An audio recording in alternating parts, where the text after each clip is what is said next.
Welcome, guys. Happy Thursday to all of you guys. We have a lot to talk about. We have a weekend preview for all of you guys, going over the Thurman Fundora fight card as well as Moses Itauma. All happening this Saturday. Guys, we'll go over everything today. I want to thank you for joining us on War Week Boxing.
W.A.W presents Big Time Boxing USA on W.A.W Radio.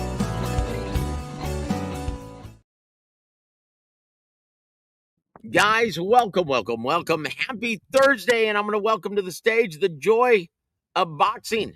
That's me. What's Welcome going to on? the stage, my friend. God bless you, brother. How are you, man? I'm all right. How you doing? I'm doing wonderfully, man. It's been about 2 weeks since I've gone live, Right. and wanted to size up this weekend's events and talk about all of the news that's going on, all of the hoopla, and everyone making a huge deal about the amendments to the Muhammad Ali Boxing Reform Act. So Yeah, I what heard would about you that. like to talk about, my friend? I want to talk about the Keith Thurman and Fundora fight. Yes. So see, I love that, man. You want to talk about all the positives and not go into the negative, the negative mire and muck. Exactly. That is the politics of boxing. Look, I'll say this: after watching the press conference, maybe it's just me, but I'm genuinely excited about this matchup. Your thoughts, my brother? Yeah, I like Fundora in this fight. I really do. Would you care to elaborate, my friend?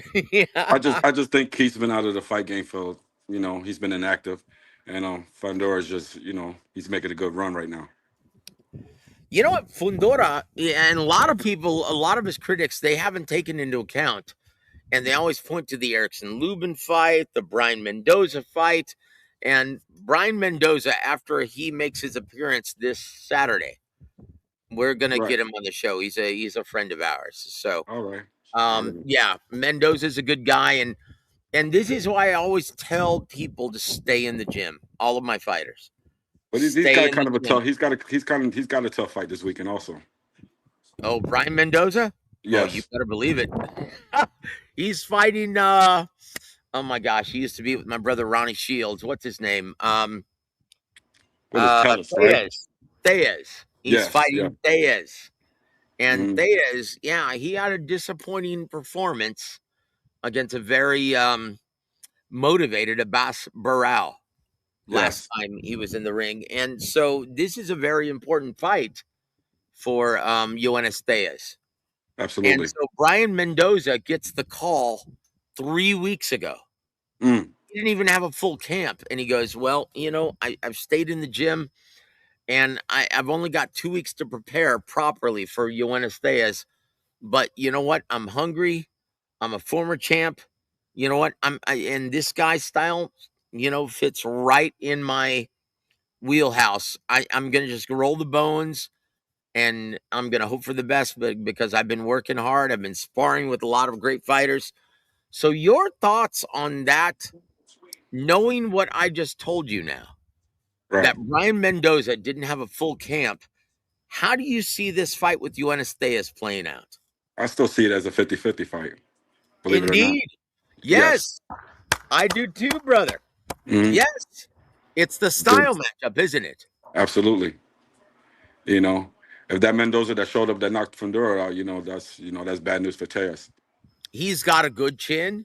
He's got Hmm. an iron resolve. He's got heavy hands. Hmm. And he like I said, he stays in the gym. He doesn't balloon up in weight, and that's why he got this fight. Hmm. Because he doesn't balloon up between fights like most guys. He doesn't have that luxury. And once again, this is something that fans need to know, right? Right. Where he's one of the unsung heroes of boxing, where there's never going to be a parade in his hometown of Albuquerque thrown for him. But he's a necessary cog for this clock to run properly. Right. He's, dare I say, he's a carving knife, but he doesn't see himself that way, as he shouldn't. Right. He thinks on any given day he can beat anyone at 154 pounds.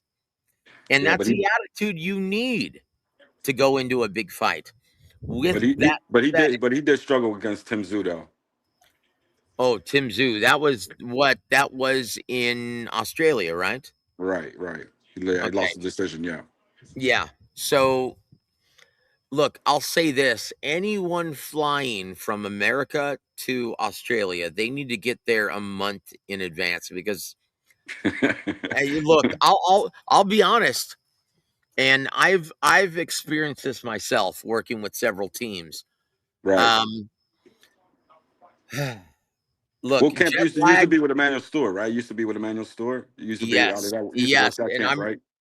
yeah, of course several of his fighters, Right. and and jet lag will tear your ass to pieces Right. if you don't get there in advance. And for a fighter, I can't even imagine it.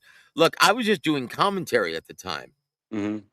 and it used to affect me when I didn't get there time in advance. Like my brother Thomas Triber, who's doing the ring announcing for Moses Itauma, Jermaine Franklin this Saturday. Yeah. Was that over in England, right? Yeah, it's in Manchester, yes. Okay. And Okay. he just got there on Tuesday night, Hmm. and he was complaining about the jet lag. And I'm Right. like, yeah, so if you're flying to Australia, the other side of the world, Hmm. yeah, so that was so maybe I'm a little partial, but that was Brian Mendoza's excuse I got for you. not seeing the best version of him against It's Tim a Zhu. it's a valid excuse. Look, he's not the only one. I remember when Nonito don't what was his my brother Raul Martinez when he was fighting Nonito Donaire in the Philippines. Hmm. Yeah, it's the same flight. Right. And he took that when he was with Top Rank, he took that fight on a month notice, and he flew in there like 9 days out, and he said he didn't feel right. What about when Martin was it Martin Picoli, where he fought Joseph Parker? Remember, he did the 24 hours. He went from the Congo Oh all the way my up to it. gosh. Yeah, That was his thing. we all saw what happened. Martin Right. Bacoli with the Yeah. Gucci hat. Yeah. Yeah. Exactly. Yes. With that said, Jared Anderson has been in the news lately. No. Do you think I he's think he's in ever going to camp be the same? now. I got you. Not But think about it. Think about it for a second before you give me your response. all right. Do you think now? Once again, there's boxing, Hmm. and then there's heavyweight boxing. Right. Do you One think punch. he's ever going to be the same after that bludgeoning? And that wasn't just a one punch KO. Yeah. It was He a got his fifth ass round. whooped. Yeah. Do you Fifth round think destruction. mentally he's ever going to be the same after that destruction at the hands of Martin Bacoli? Well, he hasn't been in the ring well for a couple of years now, right? Or he has. No, actually, he had a fight after that fight, but he didn't look the same in He that didn't fight. look good. He No, looked gun shy, didn't he? he did. Well, I tell you what, we're gonna do this. We're gonna do this, right? Hmm. Um, and please stay on here so we can watch this together, brother. All right, But let's go. we're going to watch. And I want to get your thoughts on all of this. All right. All right. Let me know when you can see the screen. All right, let's go. Time Thurman is a legend in the ring, but world champ Sebastian Fundora is towering above the competition. Can Thurman win a major world title one more time? Fundora versus Thurman, Saturday live on PBC on pay-per-view on Prime Video.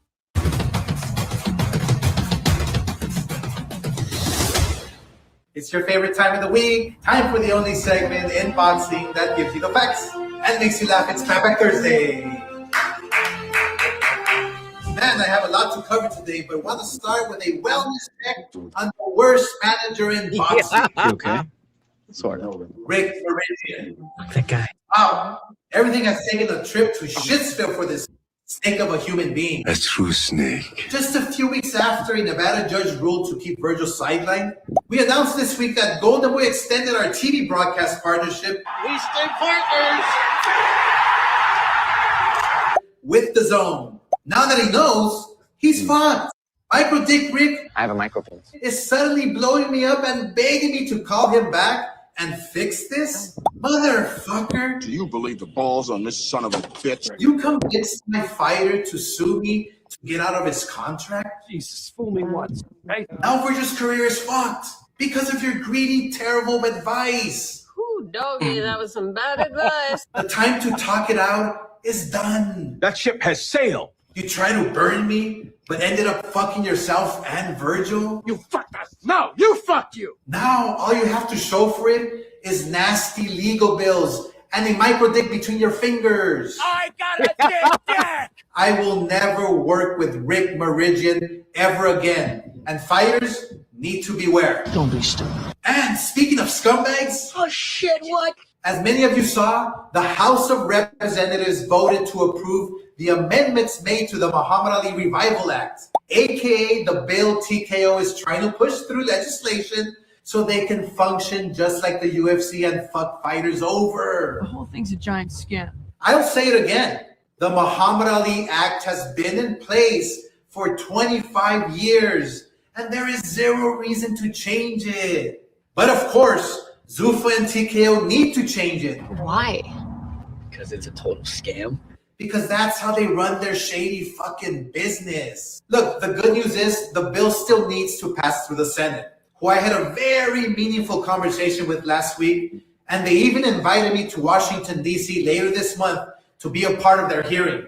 Look, they won't be pulling any sneaky shit like they did in the House with their quick secret vote they did this week, trying to keep it away from the public and anybody who wanted to speak the truth. Only one representative was allowed to speak his mind. HR 4624, which I also opposed in committee along with 3 other members. My next question is, where the fuck is all the boxing media? They just sold out. Already? Our rights are being threatened by corporate fucking pigs. So why isn't anybody reporting on the secret meeting and the agenda? Why are you all so fucking quiet? Because you've been bought off? Let's get access. Makes me fucking sick. Zuffa wants to function as their own boxing organization, honoring only their fucking ballsack Zuffa belt and the ring belt, which is now meaningless. They make up their own rankings, and they're about to start breaking their own rules. Do as I say, not as I do. Look, May 18 will mark 2 years since Jai Obatai has fought an opponent ranked in the top 5. A lot of cash. So will they follow their own rules and strip him of the title? No. Or will Turkey just change the rules? Bingo. They already make up their own rankings, like putting Brandon Blanton at number 10. Need this shit. This is what you're getting into with Zuffa. Made up belts, On a belt. made up rankings, and made up rules. Might as well be its own fucking reality show. As I've said, the ring integrity, history, and honor are dead at the bottom of Lake Erie next to Max Kellerman's career. There it is. They are literally coming into boxing to do the same thing they do to the UFC fighters. Most of those guys can barely afford basic expenses. Got his bad tape. And now they see Uncle Fester and Zuffa bragging about how Conor Benn is being paid $15 million for a fight. Man, I can't even imagine how upset the UFC fighters are right now. It's not something that I'm happy about. So I don't even know who Conor Ben is. Dana White did it out of spite. A reporter asked Uncle Fester about it, and here's what he had to say. Well, listen, everybody. Why is it a bad thing when guys make more money? What kind of fucking answer is that? Uncle Fester, you're a Neanderthal. Man, and I cannot wait till Turkey pulls the money plug on your ass. You gonna give me my money? Uncle Fester, fuck you. And remember, kids, you're never a hater if you only speak the facts.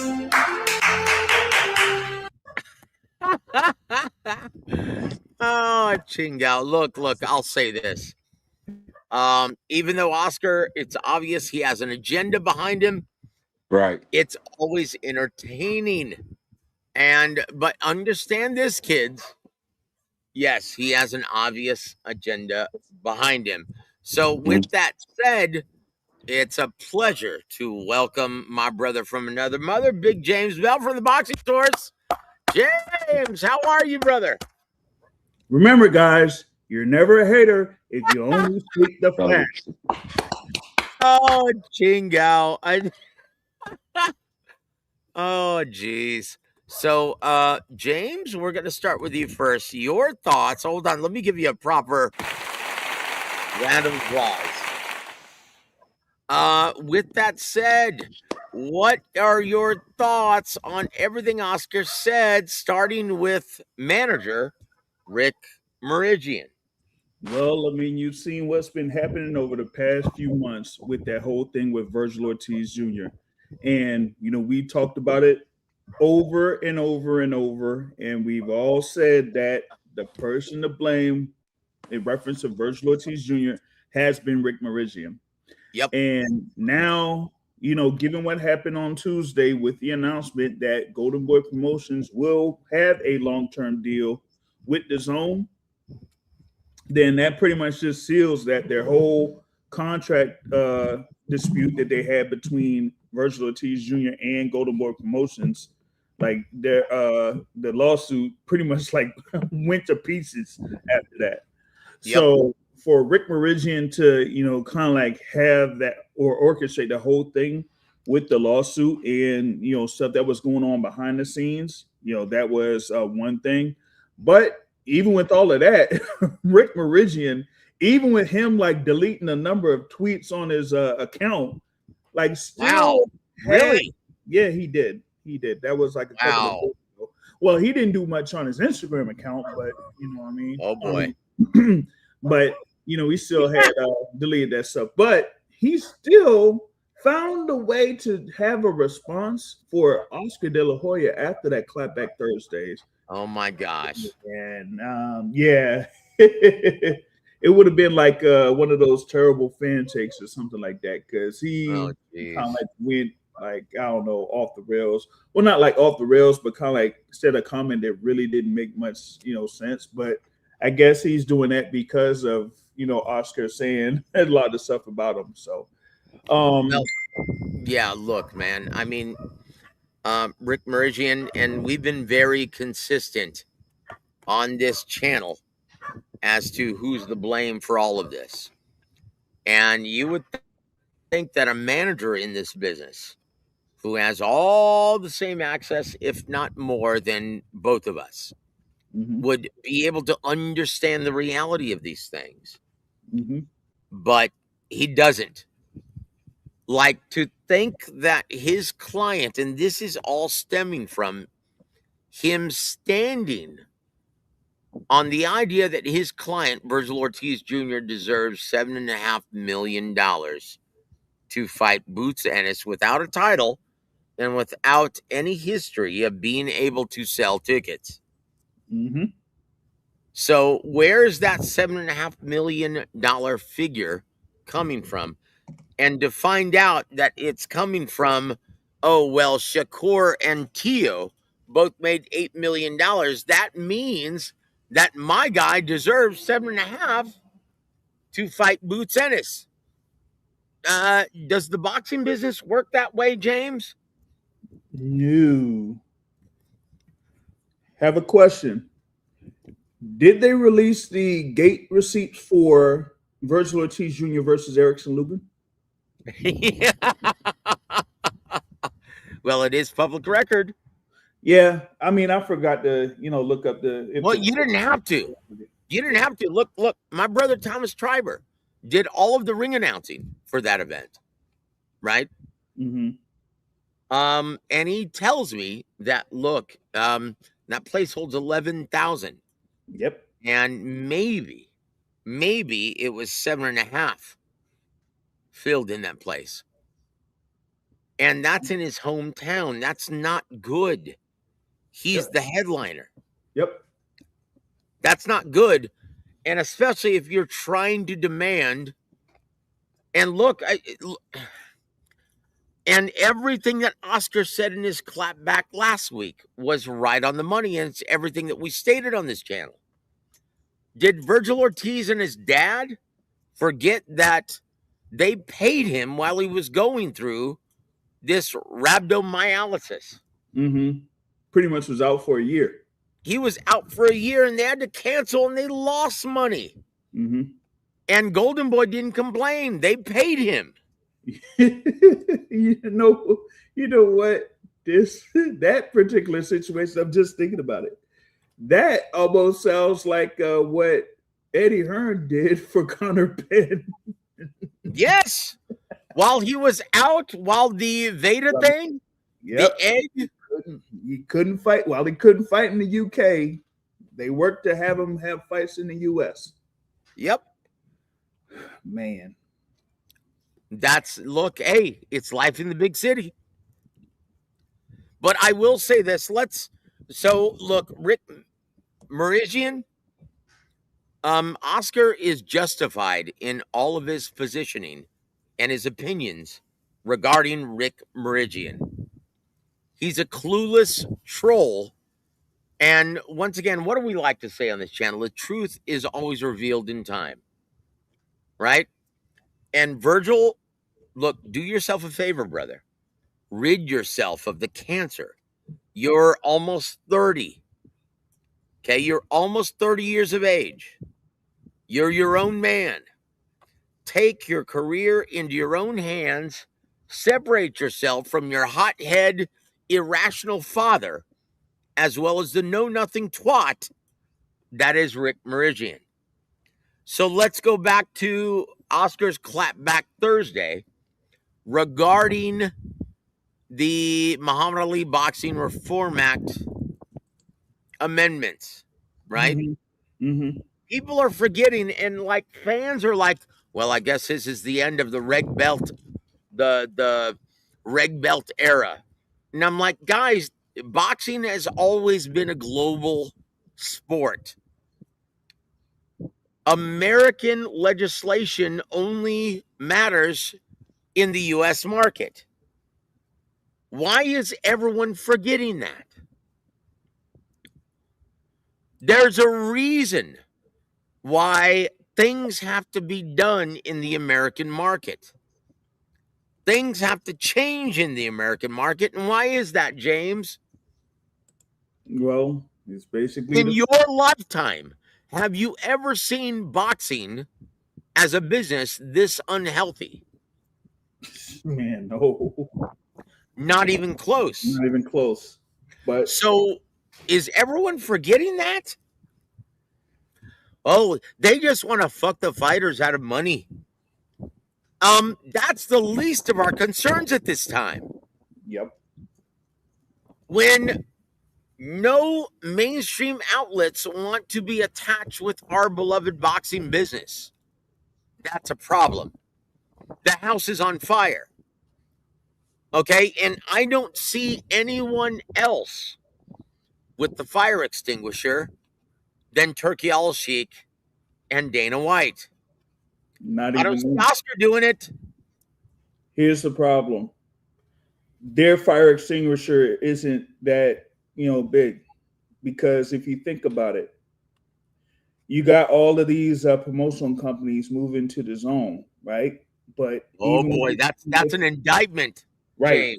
So, but even with this thing with Turkey Al-Sheikh and Dana White, like it's still either on the zone or it's on a, as they say, one of those, OTT platforms. Paramount Plus is something that you have to pay extra for. Yep. So it still is not like you're having it on basic cable. No. It's not like March Madness. Yep, which is going on right now. Yep. Yeah. Come on, Longhorns. Yes. Did the Longhorns lose to Purdue? Those lucky bastards, Purdue, man. Oh no! I'm too late. Yeah. See, I was all look, man, I'm a huge the only sport I love more than my beloved boxing is what? Baseball. Yeah. And it was opening day. Opening day. Oh my Yep. gosh. And I just saw the final score right now. Purdue won 79-77. Yeah. Oh my gosh. They screwed it. They screwed up. I watched it, so they screwed up, man. Tell me what happened. So it was tied. Purdue had the ball with 11 or so seconds left. They had to go had to go the full court. Their guard, pretty much like their point guard. Oh, they fouled him. Nah, they stopped him, but the dude, one of their power forwards, got an offensive rebound and tipped it in.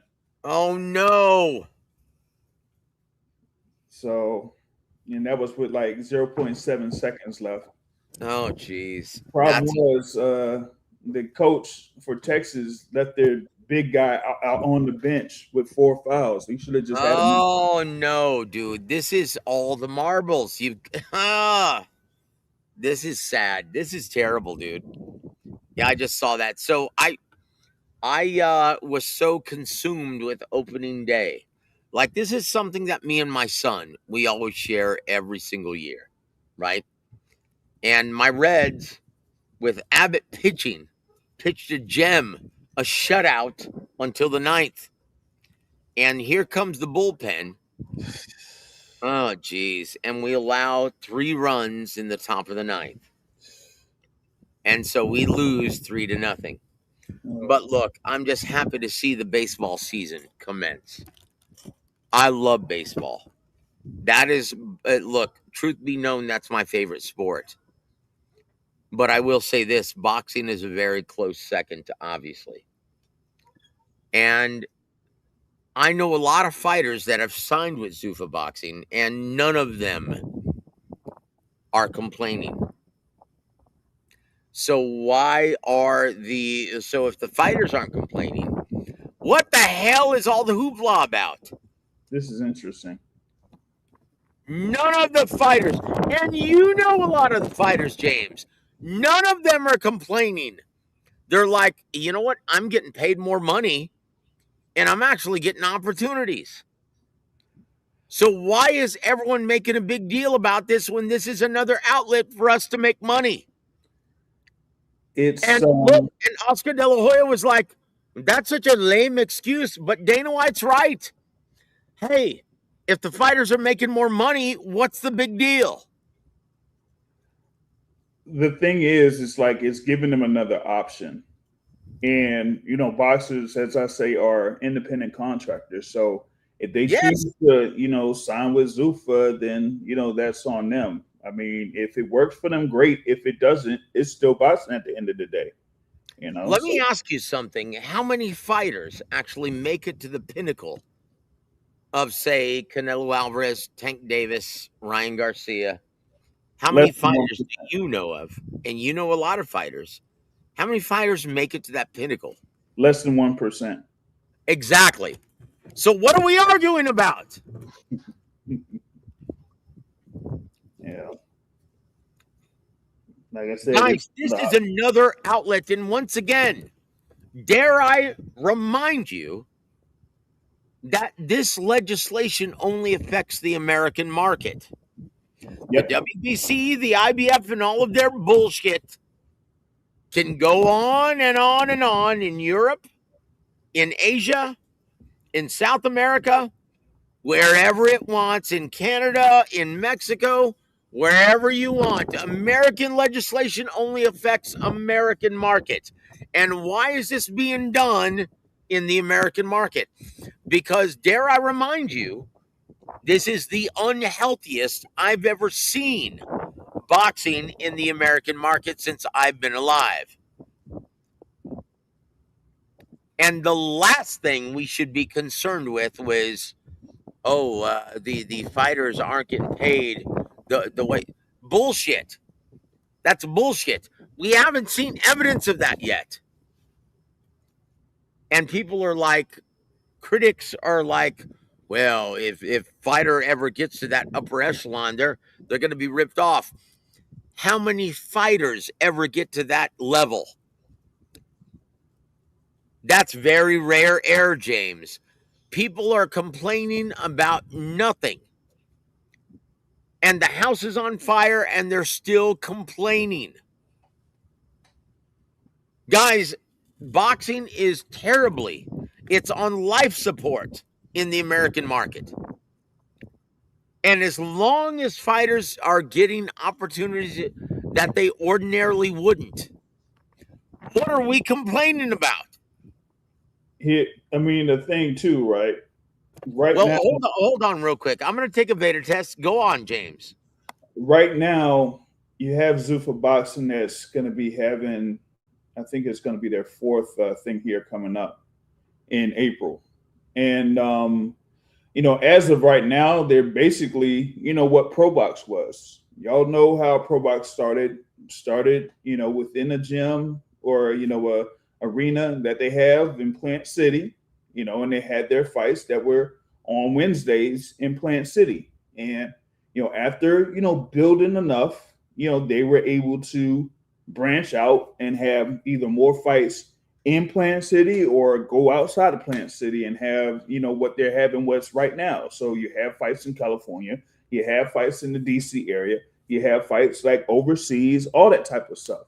So with Zuffa Boxing, they're pretty much like doing the same thing, but this time it's more like it's all under that umbrella in a sense, because it's not like Pro Box where Pro Box is giving a pretty much like an olive branch of sorts for promotional companies that have fighters that aren't necessarily active to go on to their show and have fights.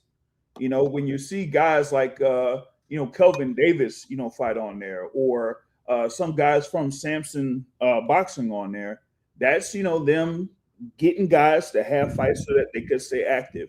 So for Zuffa, that's what they're providing for these fighters here, because they're under something for Paramount Plus, so they don't necessarily have to say, hey, we got to wait for approval from an HBO, a Showtime, I don't know what we had back in the day, USA. You know what I mean? They don't have to wait for an approval. They got it. All they got to do is just put it on, put up a fight card and then just have it. There it is. And look, this is a whole lot of nothing. This is fans and writers, and present company excluded, complaining about something that isn't a problem. Like I said, consider the source. And when you go to the source and talk to these fighters about how they feel about Zuffa, I don't know one that is complaining at this time. They're getting opportunities after just 4 events. And when you consider the mess that is the IBF and their former cruiserweight champion suing them, it's hard to disagree with Dana White at this time. Like, can you rationally consider why they actually stripped Jai Opataya of his title? I think it's about in a bit. I think we got someone in the queue or something. Hey, it's Anthony Manzano, my Hey, nephew. Joe. Welcome to the show, Tony. How you doing, brother? It's been a while. Sorry I missed some of your shows. I've been spending time with family. That's all right, brother. I haven't been on live in about 2 weeks. Yeah, no, and I've been saying this: sports fans and sports entertainment fans in general are bipolar as heck. They complain they complain when they get what they want, and they complain when they don't get what they want. So Look, Anthony, you're talking about the sports fans in the American market. Because in the UK, right now, and I just spoke with my brother Thomas Triber today, who's going to be calling all of the action, announcing Moses Itauma, the next big star in the UK, and we're going to get on that topic in just a second. They're gung-ho. That's a sellout in Manchester. Why is that? They look at the positives. And what are these American fans complaining about? $80 of Keith Thurman Fundora? Fire stick boys outside. It's like, dude, what is that? Look, it's one thing if you choose not to support it financially, that's your choice. But why are you trying to convince guys not to buy it? But it, like, that's only happening in the American market. Yeah, and that's the problem. And so Zuffa, as well as Turkey Al Sheikh, is saying, well, we need to introduce the product to a totally different demographic because these diehard fans are cancerous to the health of the sport. We can no longer depend on them. Yeah, no, and to play devil's advocate a little bit with fans, like, I can't understand why they wouldn't want. Keith Thurman is not a superstar like he used to be, and Fundora is not really a star. So I can't understand why they don't want to be paying $80. But I agree with you. If you're complaining, you should be supporting the sport no matter who the pay-per-view is. That's it. Look, especially if you make your bones in this business on super chats and otherwise. Like, you make your business on boxing. Support the product. James, I haven't heard a negative thing out of your mouth about this brilliant fight card that's going to be happening on Saturday at the MGM Grand Garden Arena. Yeah, it had like a full preview, on it yesterday. Talking about beautifully done. I saw the whole thing. Yeah, and I can't stand like the person who's the biggest culprit of this, Joe. I can't stand Chris Mannix. I can't stand him. Well, apparently you're not the only one. Oh, Joe, I asked him in the chat. You and James are probably old school baseball fans. Can you explain to me how the hell a guy like Pete Rose is not in the Hall of Fame? Oh, geez. Because, look, I got this question the other day, right? Hey, if Mark McGwire came up on the Hall of Fame ballot, would you vote him in? And I'd be like, hell yes. And if even with the steroids, you know who I would be like, Joe? I would be like Stone Cold Steve Austin. Oh, hell yeah. Yeah, dude. And look. If I hear one more fat, out of shape quasi-journalist talk about the integrity of baseball one more time, yeah, I'm gonna fucking throw a pie in their face. Because you fat, ugly, nasty journalists don't remember what Mark McGwire and Sammy Sosa did to revive the business of baseball in the American market. 1998, in between yes, sir. Junior and senior. Yes, year. sir. When they were going through that home run derby. Okay, that did so much more for the health of the business than any of these ham and eggers that get inducted.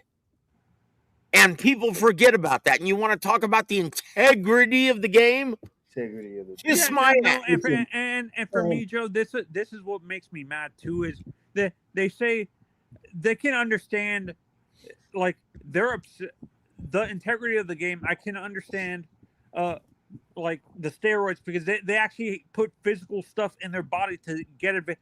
Mark McGwire and Barry Bonds were great hitters before that. They didn't need the steroids to prove that they were great hitters. Why? Well, I tell you what, they were great hitters until they faced Jose Rio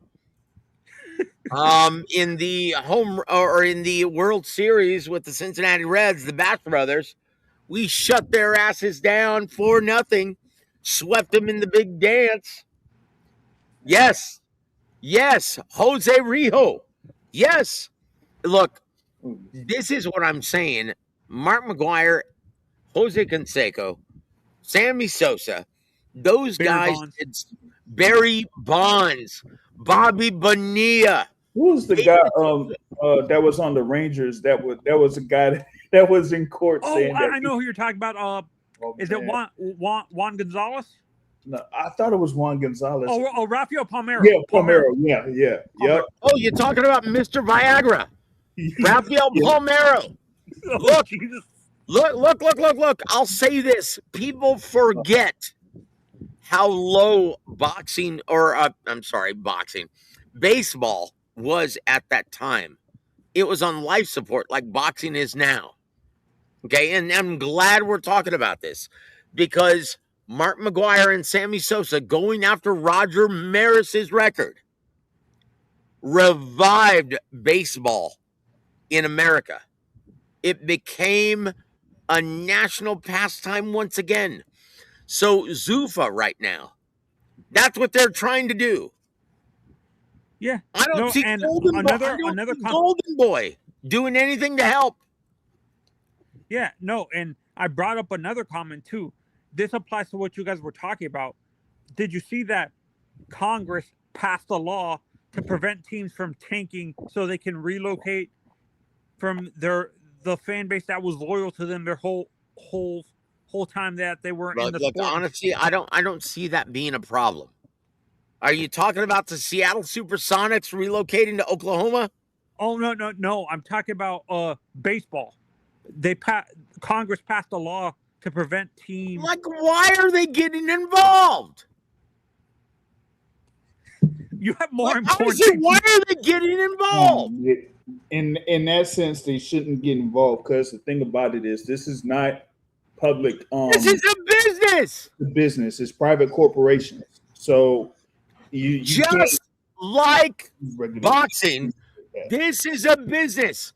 And look, if you're not keeping track, business is on life support in the American market. So what is the big deal? What is everyone complaining about? We don't know what fighters. Even though they're not complaining and even though they're getting opportunities that they ordinarily wouldn't, we're worried about what they might be earning in the future. James, does that make a whole hell of a lot of sense right now? Not right now, no. No, it doesn't. The thing is, when you're at a point, especially as a fighter, where you don't see opportunities, what are you gonna do? So if someone like a Zuffa approaches you, it's like, okay, I ain't had anything in over a year, so this is what I got. If I don't have this, then what? So. And Joe, I think these people complaining about that, Joe and James, they're dancing around what they're trying to say. They're saying that the promoters are getting way too much of a higher percentage than the fighters should be. But they're not. They're not. They're not. In several cases, you ask me, you point to an event where Turki Al-Sheikh has actually made his money back. Any of them. Exactly. You show me one in the 2.5 years that he's been involved. And I'll say this, guys, we need Zuffa right now. To the dismay of Oscar De La Hoya and everybody else, we need Zuffa right now. Because what happened to that lawsuit? No. Listen, Anthony. Since the price of the barrel went up and the conflict in the Middle East, have you heard anything from Riyadh season since? Nope. James? No actual Riyadh season events. Still quote unquote co-sponsor some things, but not an actual Riyadh season. And I know a lot of people who work for those with entities. Riyadh seasons. Yep. And look, and I'm like, hey, what's going on? They have no idea. And I told you, James, a year ago, didn't I tell you? Hey, if the price of the barrel goes up, what are they going to do? Are they so everyone who's been commenting, oh, they don't care about the money. Really? James? Oh, really? All right. Price of the barrel, or what they're doing as far as like how much money is going to be invested into the entertainment industry there for Saudi Arabia. Okay. So whatever happened, like I kept on hearing this whole thing with Oscar and Virgil. Did they work that out, or are they still in court? No, and they're not going to work it out as long as Virgil Ortiz stays with. So right now, guys, look, in a perfect world, we want the price of a barrel, all right, in oil to be between 68 and 90. Right now, it's $110 per barrel. What does that do to our economy? I should have invested. What does that do to our economy? And that tells you everything. Why the Saudis are balking on boxing and not interested in paying anyone anything at this time. And honestly, Joe, I have to say this: the Riyadh season thing also has to do with the war in Iran too. Dude, that's what we're talking about. Oh, okay, okay. I was confused. So once again, what does this do to the price per barrel? And James, I told you this a year ago. Yeah, we'll see if they don't care about the money when the price of the barrel goes up eventually, and it's imminent. What are we seeing now? How many events have been announced from Riyadh season since? Nothing. Crickets. Like James said, it's probably they're gonna co-sponsor stuff around the world, like in other countries, but they can't do physical events in the Middle East anymore. How's that Usyk event looking in Giza? Good luck. Usyk is busy dancing around Anthony Joshua at this point. Really? Look, honestly, I love that story. I think Usyk is a great guy, and he's a great ambassador for the sport of boxing. And I think Anthony Joshua is a great ambassador for the sport of boxing. And this Saturday, we're going to see another great ambassador for the sport of boxing showcased in Manchester, and his name is Moses Itauma. Guys, let's fast forward to that. In my opinion, this is a great job of matchmaking. Jermaine Franklin, he hasn't been flown over just to lose. This is a brilliant job of matchmaking. One, Queensberry, they want their guy to get rounds. They want to see what they have before launching him into a title opportunity. Frank Warren already stated, hey, if Moses Itauma, my guy, if he actually takes care of business and becomes the first person to stop Jermaine Franklin, I don't mind seeing him against Alexander Usyk later this year. Or the winner of Dubois-Wardley. Mm-hmm. Did Frank Warren learn under? Go ahead. Did Frank Warren learn under your mentor, Don Chargan? Yeah. No. He's a Hall of Famer in his own right. Okay, Frank Warren is a badass. Look, I'll say this. Despite the bad blood that was publicized, unfortunately, between Turki Al-Sheikh and Frank Warren, Frank is the smartest promoter in boxing at this time. I usually carry that distinction for Bob Arum and Top Rank, but Bob is no longer steering the ship. Is that Tom? What's his name? Todd DeBuff, his son-in-law.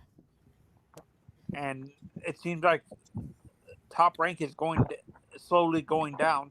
Okay, let's shift gears now. Before we go to Moses Itauma, James, what are your thoughts on Top Rank taking that bullshit deal with the Zone? Oh man. Well, my thing was, you know what had given me the sign that they were going to end up with the Zone, was actually when I saw the deal that MVP had, with ESPN. Because they were at the table as well. Yeah, they were at the table, but the thing with ESPN, they wanted to, I guess, have a restructured deal. Maybe it didn't work out, and MVP, stepped in and said, "Hey, we, want to see if we could, have our, our product put on this market." So when ESPN signed on with that kind of like said, "Okay, yeah, yep, Top Rank is not gonna, be back on ESPN." So there was only like the Zone that they could. Guys, they signed this deal out of necessity. Yeah.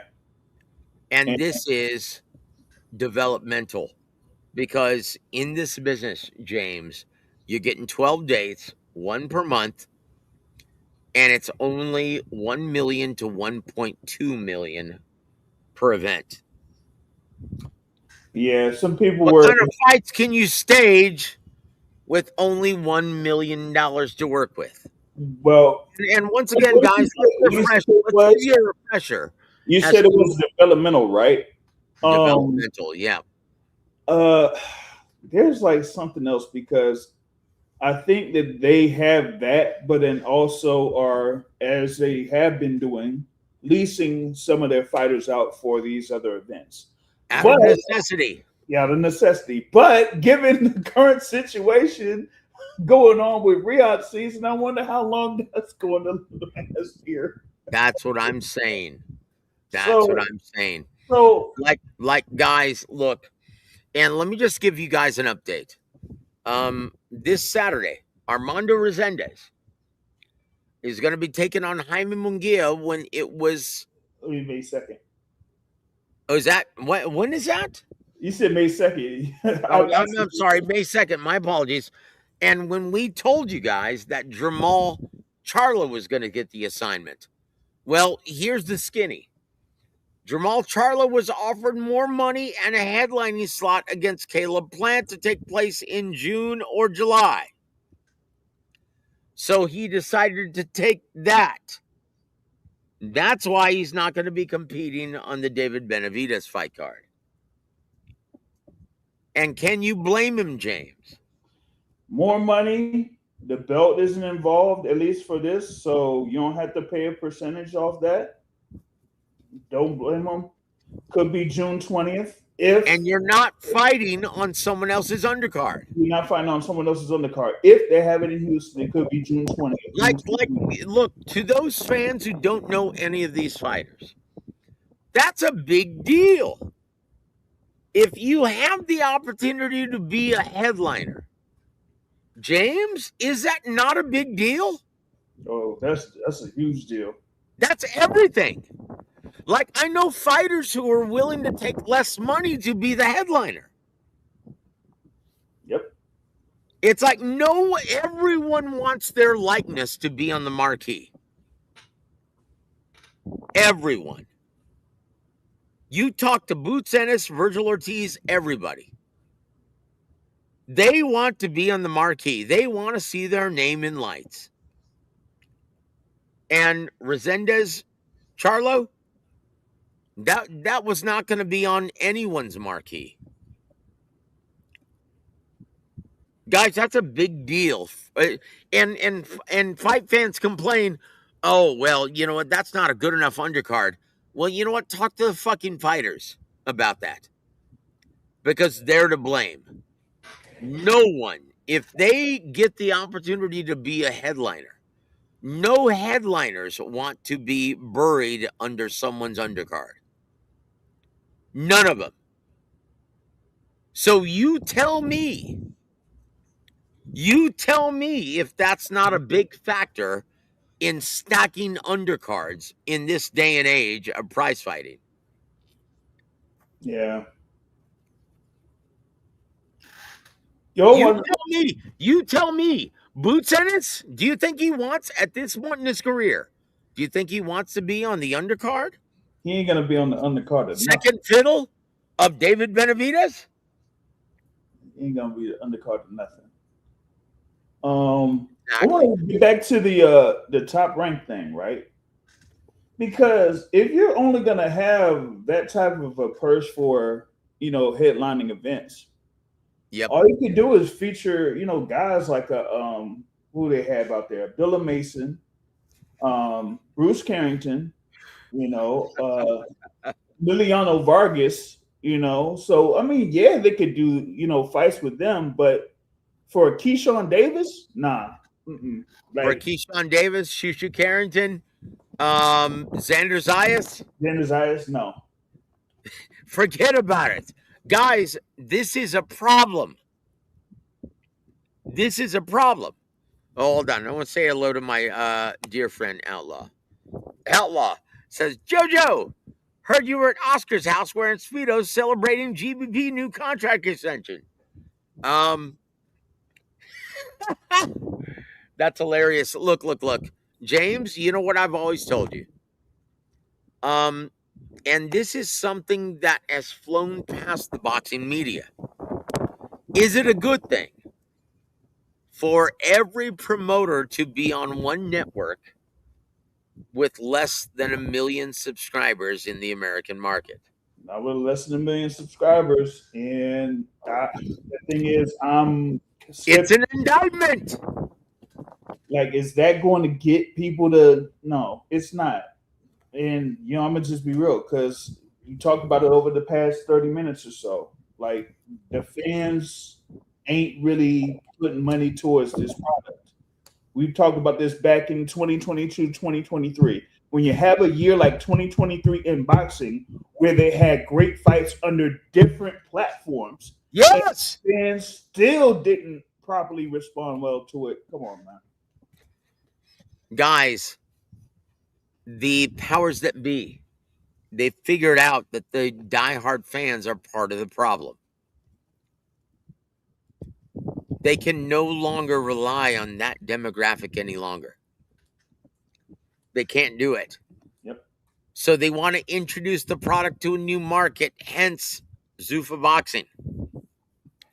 Hence having events on Netflix. Yep. Hence ESPN signing MVP. Yep. Guys, this is a problem. You either be part of the solution or part of the problem. And right now, the overwhelming majority of diehard fans have become part of the problem. And I don't know what else to tell you guys. I don't know what else to say about it, James. Because, look, you guys complain more than any other sports fans around the world. And it's not even close. It's not even a close second. And you guys, the overwhelming majority, I don't want to say all of you because our listeners support it financially, but the overwhelming majority, Fire Stick Boys outside, Chilaquiles, they're almost encouraging. I don't want to say almost, they are encouraging other fans to steal this event. Coming up on Saturday. Look, if you don't like it and don't want to pay for it, then don't. But don't advertise and encourage other fans to steal it. What do we always say on this channel? If you don't want to pay for it, support the businesses that are showing it, like Dave and Buster's. Go watch it there. Go have a hamburger. Go have a beer. It's going to be cheaper than the $90 or $80. And you're still going to watch the entire fight card. Yep. Why not do that? Why not encourage that, James? Yeah, I mean, you could hit a bar. You know, you could, if you got friends, you could come up with something to, have about $10 or $15 to put together in order to order the, pay-per-view. So, but my thing is like to pretty much like say, oh, we're gonna, stream it or Fire Stick or whatever. Nah, man. Okay, so Outlaw, here's what you don't understand. So with all of the primary promoters all under one umbrella in DAZN, and it's still producing less than, and I'm being nice by saying less than 1 million, it's more like 600,000, right? So is that good for boxing, the health of the business? Or is that an indictment that we can't attract more fans? You tell me. You know James, what? you already know the answer. You know what the crazy part about this is? How about this, right? You got these guys that are under this umbrella. Matchroom with an extension. Golden Boy with an extension. Queensbury having their deal with them, right? Top Rank acquiring them, right? Matchroom. Yep, but everyone. But you know what? That still likely will not prevent these promotional companies having it to the point where they could be stuck having events on the same night. Oh boy, don't say that. Don't say that, James. Well, look, I'll say this. Why do you have Golden Boy signing a deal with DAZN but still scheduling dates with Paramount Plus and PBC? Why? Because they understand the business like I do. That having all of your eggs in one basket and not producing is an indictment on the health of the sport. That's the reality, guys. Understand that it's an indictment on the health of the product when you're paying guys $8 million rock. A combined purse of almost $20 million. And it still doesn't equate to over 600,000 subscribers. Mm-hmm. If you're the head of Showtime, if you're the head of HBO, if you're the head of ESPN or CBS, would you be interested in that deal, James? Nah. That's a problem, guys. And so why are fans and journalists bellyaching about the Muhammad Ali Boxing Reform Act? It's going to rip off fighters. And no one is talking about the current state of boxing on life support in the American market. Let's look at this. This says it all. Hawker, welcome to the show, sir. Good to see you, my friend. ProBox put on a very good card, good main event, at least that I watched, with the interim title fight, Lester Martinez, but it only had 50,000 viewers on YouTube live for free on the second largest search engine in the world. In the world. YouTube. Under Google. So 50,000. So you mean to tell me that you had a guy that was involved in what was a candidate for Fight of the Year for many publications? Yep. And you put him on and you headline him, on for a ProBox card, and live 50,000 viewers. And this is coming off a week after y'all had a Fight of the Year candidate there with Najee Lopez versus Manuel Gallegos. Oh man, what a great fight. it wasn't even just that. The actual card on March 13th was a very good card for Pro Yep. Box. Excellent. So you would have at least gone off of that momentum and then carried it over. But I think that that Lester Martinez fight card, even with the whole thing about that co-feature bout being scrapped, that kind of really hurt them as far as like their schedule was, because man, they had to wait a long time. But I don't understand that either, though, Joe, because my thing is, if you're under YouTube and it's just exclusively under YouTube, Yep. You're basically under an independent company. So why are you having these long gaps in between fights? Like, you really shouldn't. I can understand if it's like if it was like back in the day a Showtime or something like that, but you really shouldn't have that. Like, just go through the whole process, make sure. Well, look. Here's why. Unlike the days of Don Chargan being the matchmaker for the Olympic Auditorium, and this is why he garnered the nickname War a Week Chargan. My mentor, Don Chargan, the guy who taught me everything about this business. Unlike those days, you had plenty of talent. Everyone wanted to compete at the Olympic Auditorium back in the day. Yeah. And he was able to come up with a new fight card every single week for 25 years. Yeah. Unfortunately, are you seeing that same eagerness and talent pool at ProBox and Gary Jonas?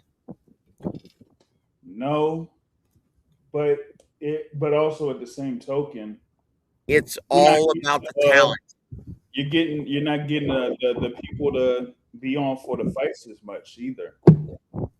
Because it was like I was saying earlier, when ProBox, started out, they had a few people here and there, but then after things came up, they said, hey, we got this here with ProBox. If you got any fighters that want to have something on our card, cool, we could add them on. So you had guys from the top ranks, maybe the Matchrooms, or like I said, that's it. Everyone wanted to compete at the Olympic.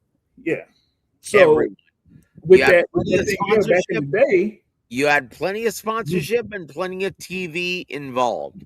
Yeah, you did. Right? You also had plenty of fighters too. And well, that's why the fighters were attracted, because you had a ton of sponsorship interested and you had a ton of TV dates interested. In this case, how many sponsors did you see at the Lester Martinez event for ProBox? If maybe two, but I don't even know. Sometimes I don't know. Like they had what is it, like sportsbetting.ag or something like that, one of those betting things or whatever. Like how they have DraftKings Sportsbook for some of these big events, right? So maybe they had something to that level, but outside of that, unless if it's like a regional company that's like based in California or something like that, then I wouldn't know if they had something. You know what I mean? Well, look, I'll say this, Outlaw. That's like saying, well, look, Teofimo Lopez is from New York. That means Canada is going to want to jump on board and support Teofimo Lopez. No. Lester Martinez is from Argentina. That's like a different world from Guatemala. No, he's Guatemalan. Oh, Lester Martinez is from Guatemala? Mm-hmm. I thought he's from Argentina. No, Guatemala. Okay. Well, then that's different. Look, that's part of the problem in boxing now, isn't it? Well, I mean, hopefully they build on it. Like because I'll be honest, I was inspired when I saw Lester Martinez, especially post-fight. He was very emotional. Yeah. You love to see that. You don't want to see someone like Richardson Hitchens talk about, oh, well, you know what? This is my last fight with my promoter because I deserve the big money. That doesn't do anything to capture the imagination of the diehard fans or the mainstream fans who are watching. Man, I don't even want to talk When you about. see a guy like Lester Martinez get emotional and say, I'm a champion, mom and dad, I'm a champion now. Man, Dude, it's hard to root against someone like that. he was like that when he won with that version of a WBA title in 2024 when he beat Carlos Gongora. So, but this is him being like the first Guatemalan world champion in the wild. Outlaw says, come on, JoJo, you got your Speedos on too tight. Maybe I do. Because at pushing 60, I still look good in them. Stop it. Oh, Chingao. But look, I'll say this. Let's focus on the fights this Saturday because I don't have much time left. Guys, it's almost 10 o'clock where I'm at. It's almost 11 o'clock where James is at. Let's move on to the fights. In my opinion, James, and I'm going to send you a picture real quick. I'm going to send this to you. Thomas just sent me this, right? Okay. Our brother Thomas Triber, right? Yep. He's going to be announcing all of the action. Dude. I'm going to send this and give me your first impression of this photo when I send it to you. And I just sent it to you. Okay. What is your first impression? And Thomas is not a small guy. Yeah, he's like, close to, well, he's like around my height. He's about 6 foot. Yeah. So he's like, about a couple things there before or, shorter than I am. But, of course, he used to be in the powerlifting or something like that. No. He's a bodybuilder. Yeah. And he's a former wrestler. Yeah. So look at him next to Moses Itauma. Something ain't right because somebody lied with the height. Somebody lying. Dude, Moses Itauma's a huge motherfucker. Yeah. And he's got skills. This guy. So James is looking at the photo I just sent him. It's a picture of Thomas Triber with his tight tuxedo jacket. He's kind of looking like Vince now because he's been bodybuilding again, right? On that creatine shit that Mark McGuire was attached to, right? And so you see him next to Moses Itauma. Moses is a big son bitch. In my opinion, and from everything I've heard, including talking to Moses Itauma myself, this guy is going to be the next big star in the UK market. And look, this feud is not really a feud with Turkey El Sheikh, with Frank Warren and Queensberry Promotions. Yeah. They have the future of the heavyweight division in the palm of their hands. Oh, they sure do now. Dude, so do you see this playing out unresolved any further? As far as like, I thought that was kind of like not like a nothing burger, but the thing about it is that when you have multiple fighters that are under Queensberry, specifically the heavyweights, and if I'm not mistaken, one of those heavyweights is headlining about on April 11th. That's going to be live on Netflix. Yeah. That's what I'm saying. Oh, and also, if you're keeping track and wondering if Zuffa is going to be worldwide, who's the promoter for that April 11th event? Ring Magazine. Exactly. Guys, Zuffa is American. They're focused on the American market. Why do you think that is? Because we are on life support right now. Plastic boys outside. Listen, they're basically the American portion of TKO Group's what they're doing. So, Guys, so anyone who is worried about the future of the sanctioned organizations or about anything else globally, you don't have to be worried about a damn thing. This is not going to affect the sport of boxing outside of the American market. Drastic times call for drastic measures. And right now, once again, I'm going to say it again, the house is on fire in the American market. Without Zuffa, without Turkey Al Sheikh, everything that I stated years ago, I said, guys, if things keep going the way they are, we're going to be resorted to club shows. What are we seeing right now from Zuffa and ProBox? Well, at least they have content, at least for ProBox, right? Dude, they're all club shows, though. Yeah, but at least they're all club shows. And what is the retort? What is the response we're getting from this beautiful pay-per-view event that we're getting on Saturday? Oh man, a lot of people are really trying to shit on this thing. Why? Ask yourself why. But it's like, like Anthony was saying here earlier, right? Like people are complaining when they don't have something, and then people are still complaining when we do have something. Like there it is. I mean, we talk about ProBox this month. ProBox Wait for a second, brother. I'll be back. Just 1 second. Keep going.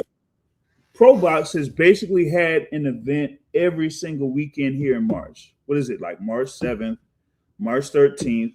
They had something last week, March 21st. They got something here for March 28th.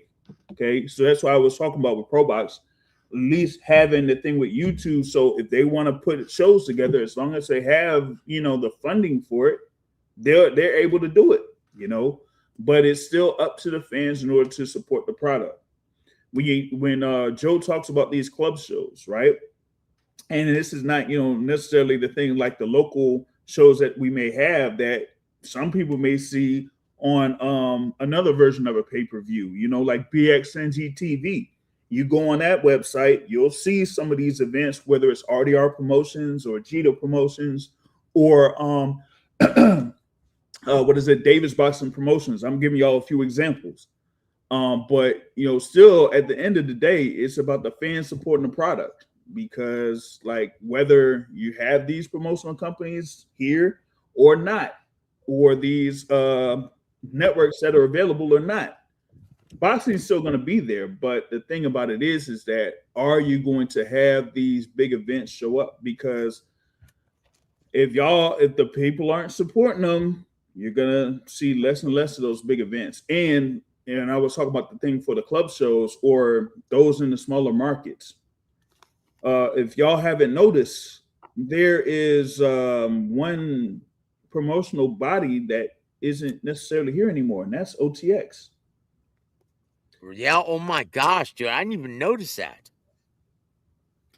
So that's true, though. That's true. So, what they had that was, based there in the Atlanta area, is they're not there anymore. So that's another avenue of where fighters could have been at to have their fights. And wait a minute. Now that you mention it, what happened to the dude out of San Francisco that was supposed to change the IVB boxing?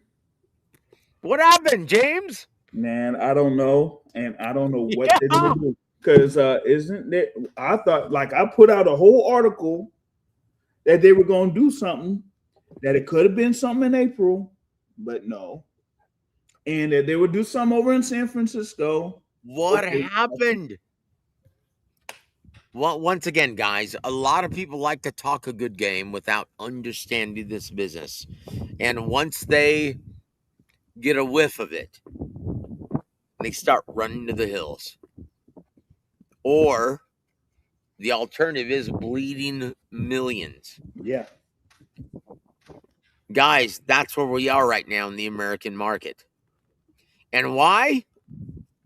Because all of the top attractions have grown accustomed to receiving inflated purses, not their respective and relative market demand. And so you guys want to complain to me about the Muhammad Ali Boxing Reform Act? Why isn't anyone complaining about the health of the sport in the American market? It seems almost like a broken record, like we're the only ones, James. Yeah. Why is everyone trying to fight for the fighters' purses when none of the fighters who are competing for Zuffa are complaining? It's almost like fans and journalists today, present company excluded, are complaining about something that isn't a problem.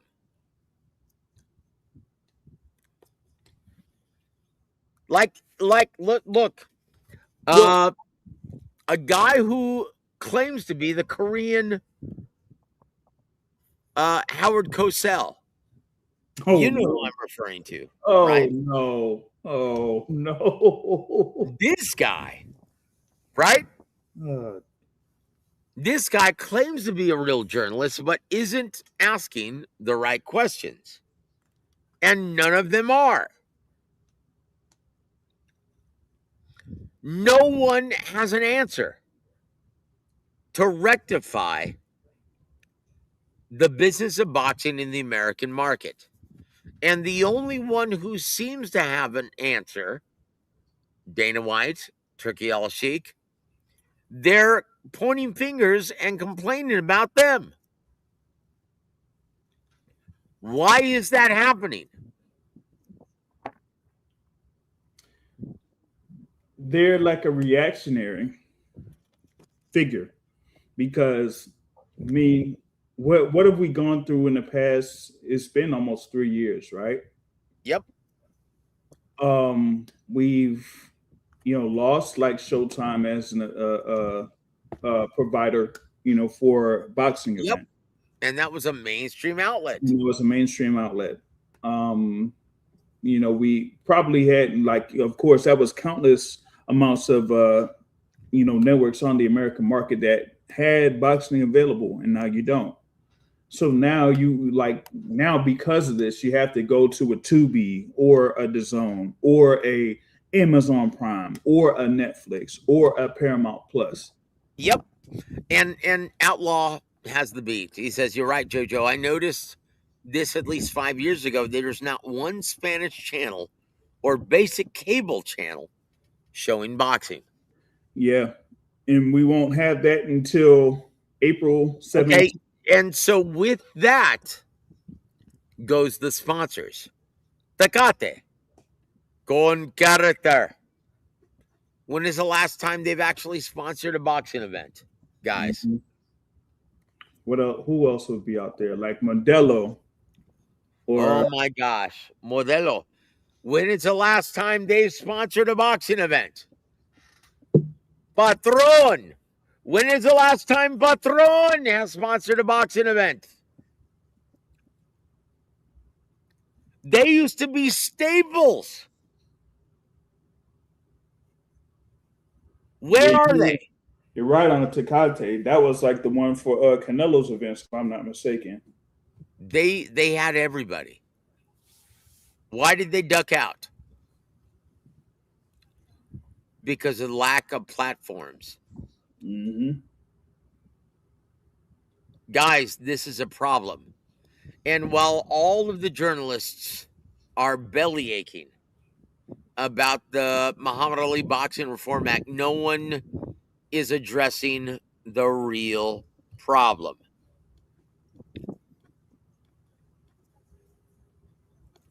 Uh-oh. We get a boxing question, James, from DeMarcus Hill. Thank you for joining us. Who has had the better powers of recovery, Larry Holmes or Tyson Fury? Oh man, listen. That's impossible to answer because neither guy has been knocked out. Not Except, clean up, no. well, Larry Holmes with Mike Tyson. Yeah, that was a stoppage, basically. No, well, look. I talked to Larry Holmes after that. And he said, look, I was getting ready to land my uppercut on Mike Tyson, but my glove, if you notice, go back and look at that fight, my glove got caught in the ropes. I was on the ropes and I was getting to land an uppercut as he was coming in. And it got caught in the ropes. Man. And I was just a sitting duck on the ropes. And I came out of retirement just to have that fight because it was too much money to turn down. Man. That was one of the first interviews I ever did working this beat. Can you imagine? Just a year into this business, I interviewed Larry Holmes about that. Oof, my goodness. The Easton Assassin, baby. Man. That's like... And you know what's funny? And I remember I was like, Larry, I'm a musician, man. What happened to your band, dude? Oh, man, we still playing? We still playing? Yeah. Larry Holmes, guys, is a musician. He has a band. How about Larry Holmes versus Ernie Shavers in 1979? Oh, my word. That was like, honestly, have you ever seen anyone get hit by a shot harder than that? So with that said, I think it's a push because have you ever seen anyone hit with the kind of shot that Deontay in his prime nailed Fury with, and he does the old Undertaker routine? You know what though? I'm gonna be honest with you on this, right? In that first fight that they had, yep, Wilder got those knockdowns because of Fury's mistakes on that point. Because of course. He was doing this like around the 5th or 6th round. He would kind of like either do a punch or do a feint and then duck down, right? Yep. So what Wilder did was he just basically punched down to where he would feel like, Fury was going to be at. So that's how he scored that first knockdown pretty much right in the 9th round of that. And then in the 12th round, he, landed a hook and then, landed another hook, right? But honestly, the punch that was the hardest one that he took was the one that he had in that 3rd fight where Wilder just threw that right hand when it was dual and it broke Wilder's hand again. Yeah. Yep. Look. I'll say this. This is awesome. Jojo, how much are the fighters and managers responsible for the decline of club level shows like Friday Night Fights for asking for too much money? Like, guys, here's an education, right? James, do you know how much the licensing fee was from ESPN, the mothership, right? Mm-hmm. Do you know how much they paid for the main event for those Friday Night Fights? The licensing fee? Yep. Probably. Like, when you think of how much fighters ask for today. Nah. Okay? Now compare that to Friday Night Fights. And how many Fight of the Year candidates did we get on Friday Night Fights? As far as like a licensing fee, Mickey Ward, Emmanuel Augustus. I wouldn't think that they would have anything higher than $250,000. It wasn't even close. It wasn't even close. Listen, James. Listen, James. It was $50,000. Yeah, see? That's what I was saying. I thought it would be like 50. That's it. So now You get fighters today willing to go life or death, like Mickey Ward, Emmanuel Augustus, fight of the year on Friday Night Fights. Are they willing to do that for $50,000 only? Now look at inflation. Let's look at 100,000. Are they willing to do that for 100,000? Nope. Not even close. And these are ranked guys. Look at all the badasses that competed on Friday Night Fights. Boo Boo Andrade, James Toney, Mickey Ward. Guys, this is the problem. This is the problem.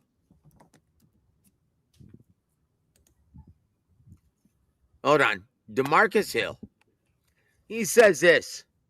Fury shook back after the Usyk assault as well. Fight probably should have been stopped. James, did the ref save Tyson Fury from that first fight? Or was it the rules? Basically, it's the rules. It's the rules. So I don't want to hear that shit anymore. Stop it. Outlaw says Solo Boxeo budget for the show is $45,000 per show. No. See, you don't understand how the money is distributed. $45,000. What did that cover, James? That was the main event. That's the licensing fee. Yep. The gate covers the undercard. Yep. And that still stands today. That's how the money's distributed, guys. Yeah. Like, remember when we was talking about the whole thing with Top Rank? If you saying that, hey, they're getting 1 million or 1.25 million for a show, that's the main event. That's the main event. How you think they're gonna put a full fight card with $1.2 million? Guys, once again, this is like probably the 30th time I've explained this to you guys. Okay? So anyone who doesn't know the business, let this be a lesson to you. The licensing fee is comprised of the purse amount of the main event only. The live gate, the tickets, covers the undercard. Okay? So with the lack of ticket sales from Thurman Fundora, PBC, they're in trouble. How many tickets have been sold, James, for this Fundora Thurman event on Saturday? Be honest with you, I ain't even checked. Why is that? Because I just didn't even bother. You don't have the heart, do you? Well, yeah, that's one. But, two is, I'm Look it up now. Look it up now. Look it up now, because from what I've been told, they've only sold about 6,000 to 7,000 tickets at the MGM Grand. They've completely closed off the upper deck to 200.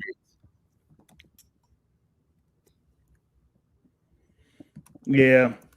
And you know what? And you know the thing though with MGM Grand, there really isn't a bad seat at that. There isn't. Arena. That place was made for boxing. Yeah. Ask Mike Tyson. So yeah. Yeah, that's right. I might not be able to. Well, it'll take a while for me to look anyway because I had a thing on a VPN. But yeah, look, guys, they've only sold like 7,000 tickets, and I know this to be true, right? Chingao, guys, begrudgingly, even though I haven't been on the air in 2 weeks, I'm still a part of this business, and I have been for over 20 years, right? And I've got my finger on the pulse of pretty much everything in the American market and abroad. Moses Itauma at the MEN Arena. It's already sold out, guys, in the UK. That's one. Thurman Fundora, 7,000 tickets sold only. You know what about this world title bout that's supposed to be for what, May 9th, over there in the UK, involving Daniel Dubois and Fabio Wardley. Yep. That will also have Jared Anderson on the card. Looks like they're on the way for another sellout, aren't they? Yep. Because it's a healthier market and it's the fans. Like Thomas Triber here, just to put things in perspective. Thomas Triber is a rock star in the UK.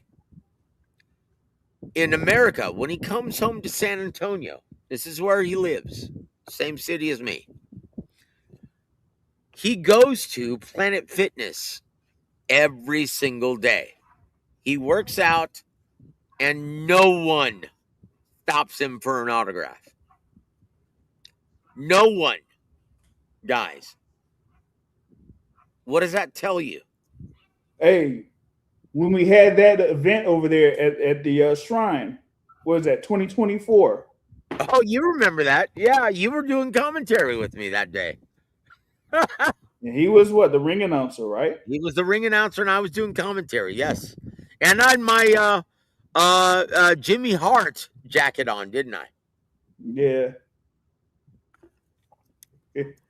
So and you seem like you know how it was there with Thomas Schreiber. So yeah, he was a guy just doing the ring announcing. Yeah. Like, and how many fans did we have there? It was pretty packed. It was packed. It was about 2,500, 2,000. Yep. Yeah. And dude, and after that fight, when James had to hightail it back to Houston, we went to IHOP right afterwards. Me, Thomas, my brother Rob, one of my fighters, and one of the judges. We went to go eat at IHOP afterwards. Ask me how many people recognize Thomas Triber. 0. None. 0. More people recognize me. Dude, that says it all in the American market. That's the difference, guys. Thomas, he gets mobbed in the UK. That's the difference in the market. People love the fight game still in the UK. They look for the positives. In the American market, even diehard fans look for the negative. I guarantee you, the diehard fans who recognize Thomas Triber here, they'll be standing right in front of him trying to tell him why he's not on the same level as Jimmy Lennon Jr. or Michael Buffer. That's a problem, guys. Yeah. This is... It's a mindset. It's a mindset, guys. Rather than focusing on the positives, diehards in America focus on the negative. Oh man, $80 for this event. Keith Thurman Fundora. Oh man, we're not going to pay for that. Not understanding the business and understanding it's on pay-per-view out of necessity. Would you rather not see the fight card happen? They don't look at it that way. Guys, cherish the boxing you do have on the big stage. Cherish the efforts of PBC. Cherish the efforts of everyone who tries to bring you a big event. You should be heralding this. Instead, you get a bunch of negativity. Why is that? It's a mindset. If this were in the UK, they would be standing in line to get a glimpse of the heroes of the ring.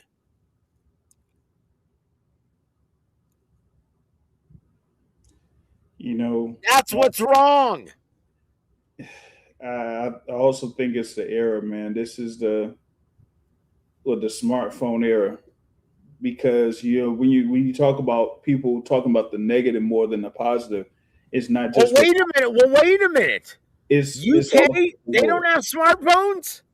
Yeah, but I mean, in this It's the country though, American the sports American, fan. yeah, the American sports fan. That's what it is. The American sports fan, because they focus on the negative. It doesn't even matter what the sport is.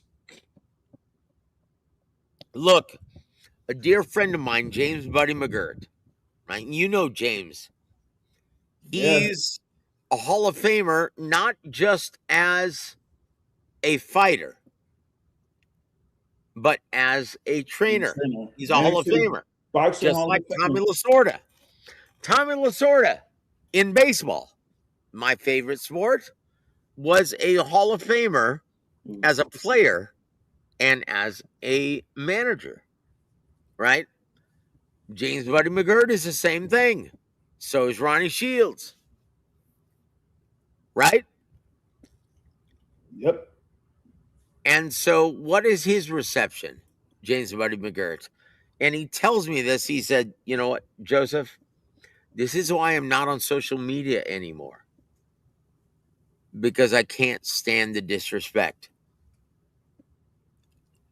It used to be 20 years ago, people used to revere me. I would go to an event and people were happy to see me. They'd want to get their pictures taken with me.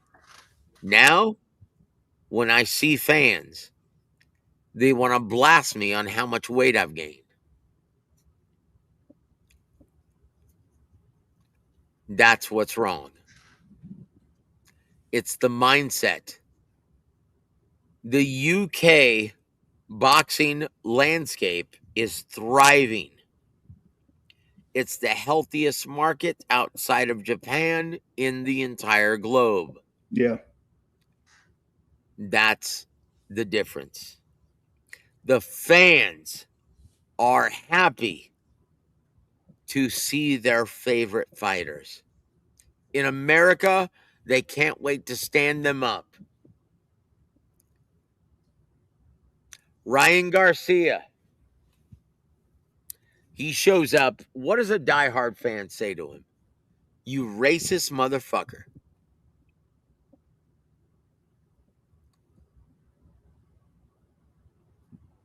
Devin Haney, he shows up. You litigious bitch, suing Ryan Garcia instead of fighting him in the ring.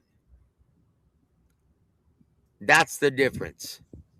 These guys are filled with vitriol and animosity, venom. And in the UK market, they still want their autograph. That's the difference. That's why promoters don't give two shits about the diehard fan community any further in the American market. And that's what creates the health of the sport in the different markets. Are you guys picking all of this up? Are you guys understanding all of this? You guys are the real bosses of boxing. And when you guys don't appreciate what these guys are laying down, then it all flows downhill. Do you guys understand what we're saying right now? Love these fighters, because I know you guys do. Appreciate these badasses, because I know you guys deep down do. You guys wish you were them. We get to hang out at these gyms. And why? Not that we're better than anybody or not that we're privileged, but we actually put forth the effort to show up at the gyms. Guys, go show up at the gyms. Go support your local fighters. And when you show up at the events, get your pen out. Get your jersey out. Get your shirt out. Get them to sign it. Have appreciation for these badasses that risk it all. Why aren't you doing that? That's the way it used to be. That's what this sport was built on. You guys are the real bosses of boxing. And if you guys don't appreciate the product, then what's the fucking point? James, can you build off of that? Or No, did you I can't. say it all? You pretty much did. Yo. There ain't really much else to say after that. Dude, and look, that's the problem. When you look at the UK market and when you look at the reception of a ring announcer, not a fighter, a ring announcer. A ring My brother announcer. Thomas Driver, Double T. He's like, Joe, I'll be honest. I get stopped on every street corner that I'm at and I get asked for a selfie. And when I'm in San Antonio, no one gives two shits about who I am. And San Antonio, James, you know, is one of the healthiest markets in America. Yeah. What's going on? Why is that? Show out, guys. Show out. Quit trying to beat your chest. Quit trying to build your platform. Oh, I'm this guy. I've got this much subscribers. Brother, that doesn't mean two shits. And that doesn't help the health of the sport. Show up. Get involved. Get your phones out. Take videos of these badass fighters who are killing themselves in the ring. Be in awe of them because they deserve it. They're willing to walk through fire for your entertainment. And you guys couldn't care less. Something has to change. Was that my Larry Merchant moment? Dude, that was awesome, right? And that concludes HBO World Championship Boxing. Oh, dude, I missed those. Like Larry Merchant, right? Say what you want about him. Delusional old coot, right? Say what you want about him, but he could always put a bow on an event. That was perfect. It just goes to show you, Jim, what you do in the spotlight matters more than what you do in the gym.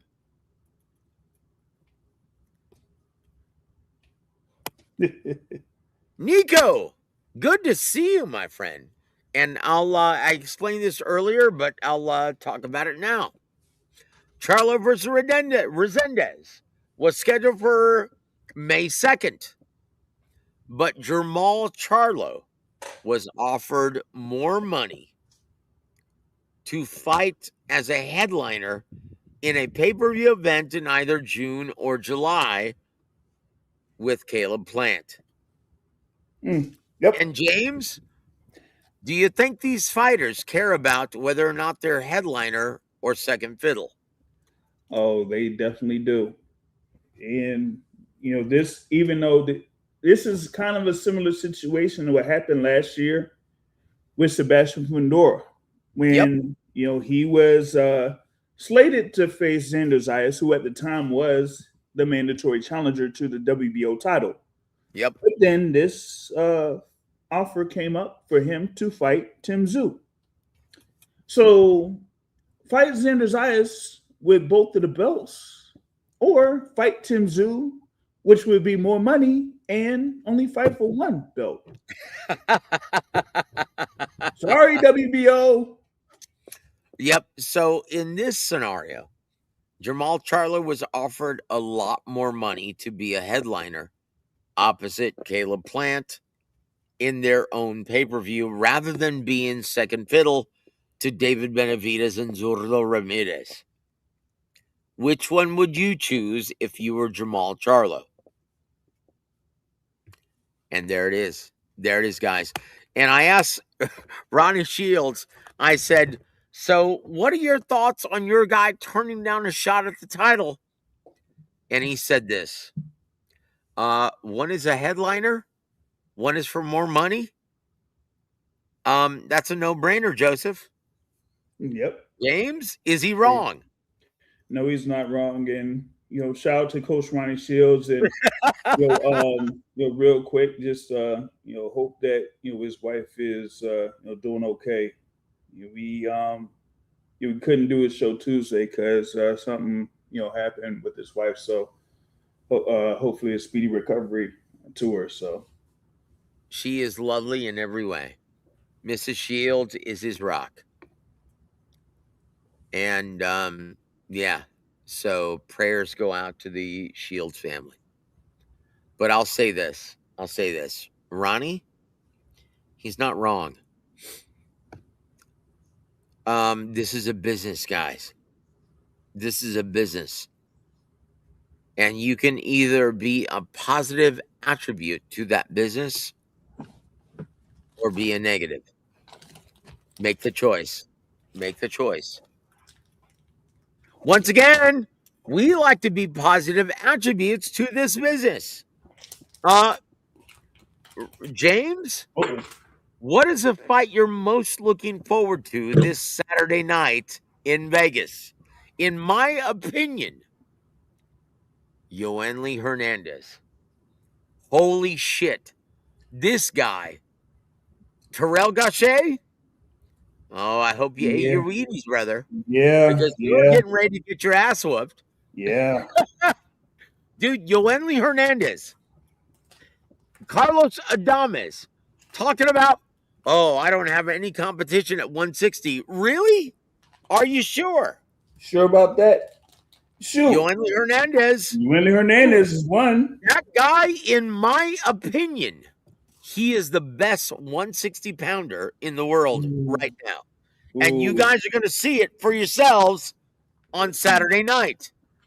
Listen, with Adames likely moving up to 168 and giving up the belt,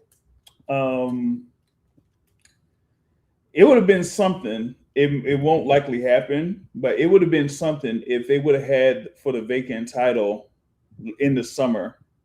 Yoenli Hernandez, if he wins on Saturday against Jesus Ramos. Oh my gosh, dude! Honestly, I wouldn't want to see that fight. Yeah, because I love Jesus. Yeah, you know this, man. I'm very tight with Jesus. Yeah, and that fight ain't gonna happen anyway because I think it's just gonna be Jesus and Schultz and all. Dude, you look. Yoenli is the best middleweight on the planet, bar none. And I really like Carlos Adames. And I was very impressed with his performance against a very game Emma Williams. Mm-hmm. That was a great fight. It was. That was a great fight. Look, despite the scorecards, and this is another thing, we could devote another hour on the flaws of the scoring system, right? Yeah. This is an instance where it was a really competitive fight, but you could easily score it a shutout. Yeah. Yeah. That's a flaw in the scoring system. Because, dude, that was a really competitive fight. And Ammo never stopped working.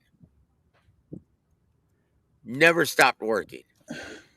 But you could make a case for Carlos Adames winning every round. Yeah, but when Adames was landing punches, I think even with Emma Williams and his effort, particularly in the first half of the fight, it looked like he was kind of surprised a bit of Adamas's either power or how he was able to time something or time the His punches. timing was immaculate. It was just like, ooh.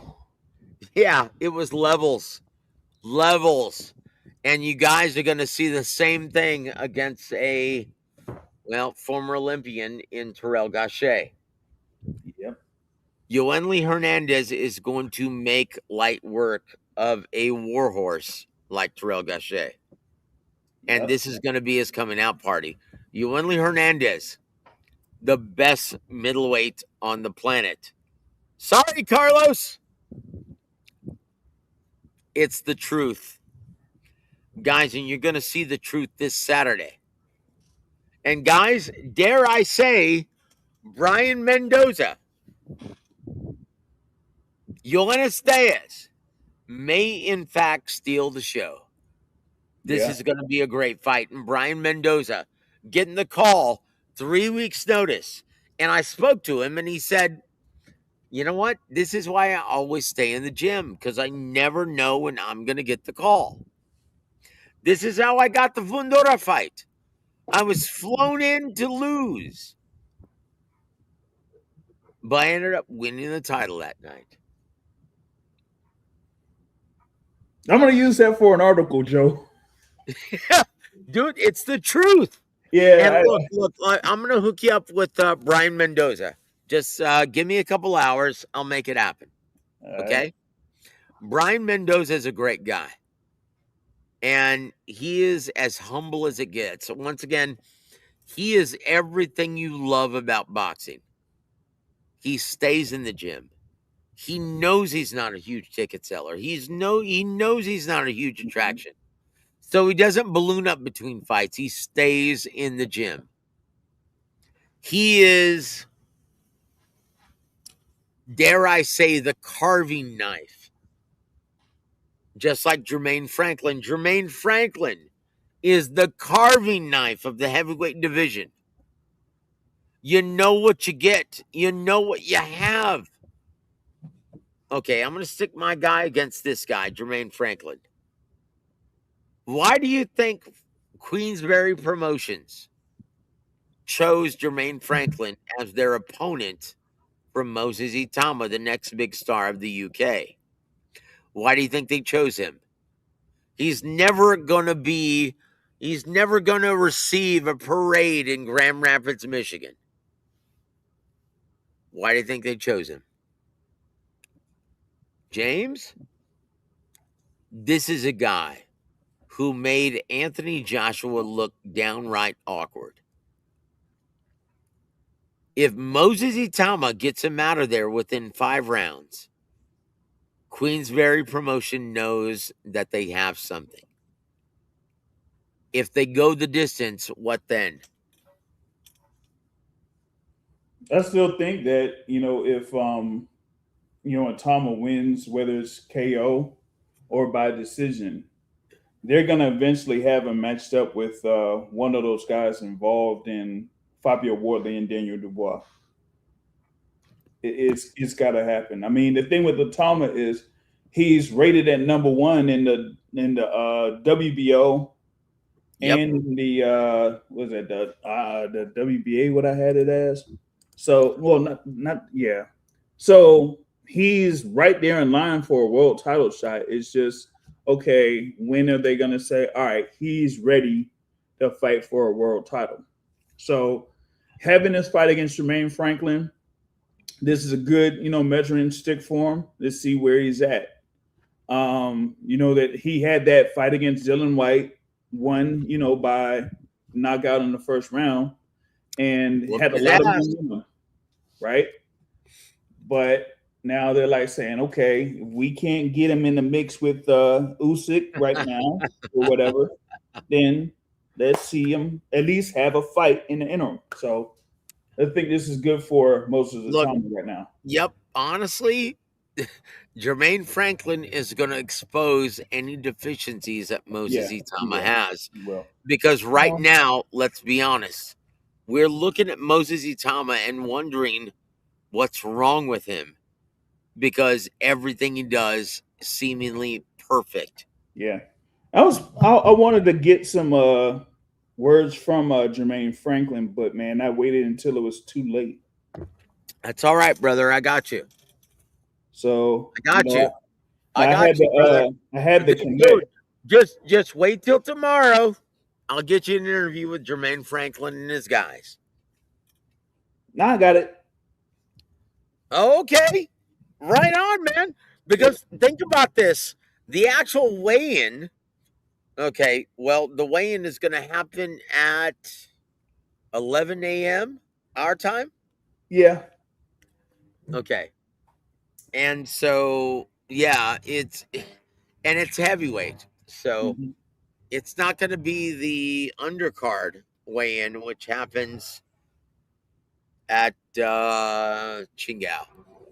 4 a.m. in the morning, my time. Oh man. So I'll get all of that from Thomas, right? I always do. Yep. But the actual weigh-in, they do it live when it's heavyweight. And that's gonna happen at 11 a.m. my time. Right. And Yeah, I'm gonna so see if I could contact my person that's there and you see should. so Jermaine deserves it. He's a yeah. badass. He lives for this. And so once again, look at the difference in markets. We should be all over this. All over it. This is a guy who's fighting the next big star of boxing. Mm-hmm. And there's a reason why he was chosen. Like, that should be your first question. Like, Jermaine, why do you think you were chosen for this event, for this assignment? This is a guy. Oh, hold on. My brother Thomas. Hey. Yes. Thomas, we were just singing your praises, brother. Look, I'll say this. Thomas, he is the elite of the elite now. Like, look, maybe it's just me because I'm a WWF fan. And yes, I said WWF. Oh, But he is the last of the Howard Finkel you disciples. said like Howard Finkel. I can't remember who the announcer was for WCW outside of when they did have what was it, like when they used to have Michael Buffer on there, but like the one that usually was on there, like you'll say the total package Lex Luger or something like that. You know what I mean? I Well, forgot who look, that was. I'll say this. I'll say this. Thomas,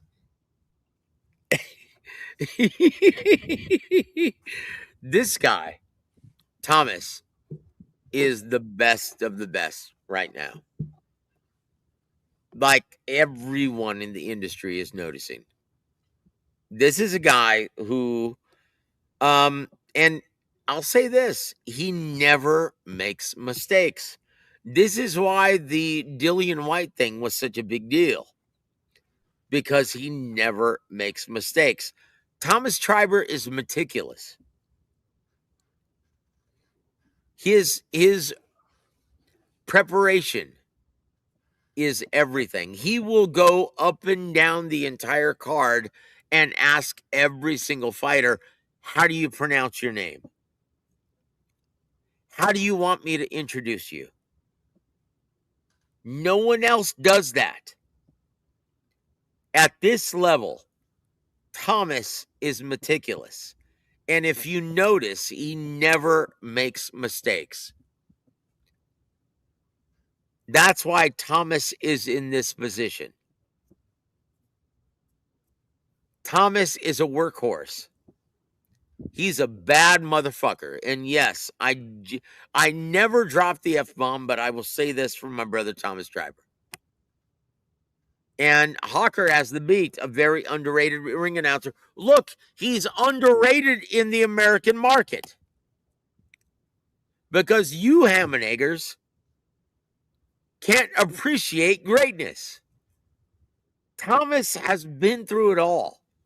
He's been doing this for almost 40 years.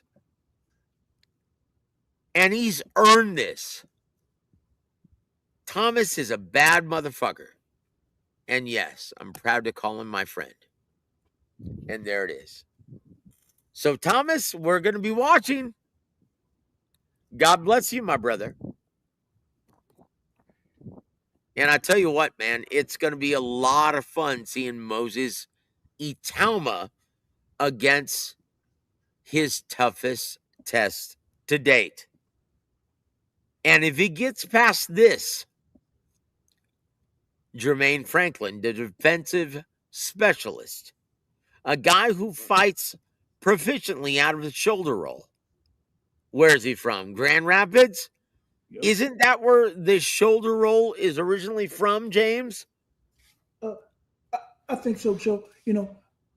I think it came from, guys like me. I'm just, dude. Oh, ching out. Guys, this is going to be a great event. This is going to be a great day for boxing, guys. Look forward to both events. Yoeli Hernandez. Yoenis Diaz versus Brian Mendoza. Keith Thurman versus Sebastian Fundora. This is going to be a great event, guys. A great day for boxing from start to finish. And Thomas from Manchester. Look, anyone who talks about boxing out of Manchester, England, you think of one thing, don't you, James? Yeah. The Hitman. There's only one. Ricky Hatton. And you know what? Thomas was a dear friend of Ricky Hatton.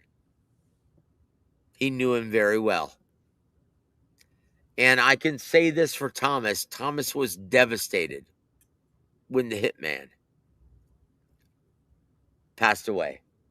Like, that hurt him personally. And it was almost surreal. Like, wait a minute. I not only knew the Hitman, Thomas said, but I knew so many people around him. This didn't happen. It was almost like it was like, wait a minute, did this really happen? Guys, it just shows you how they need your support. The fighters. They need your support, not your backlash. Not your negativity. They need your support.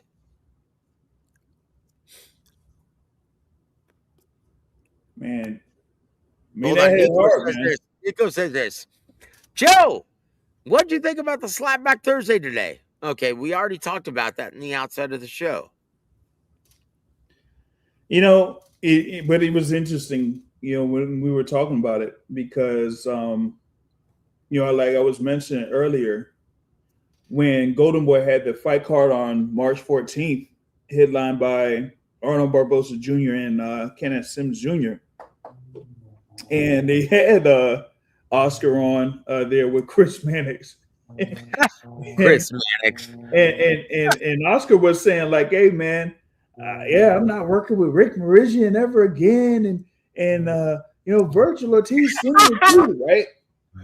But the funny part was, it was like, yeah, you're saying this right before the main event involving Arnold Barboza Jr., who was also managed by Rick Meridian. That was the funniest part about it.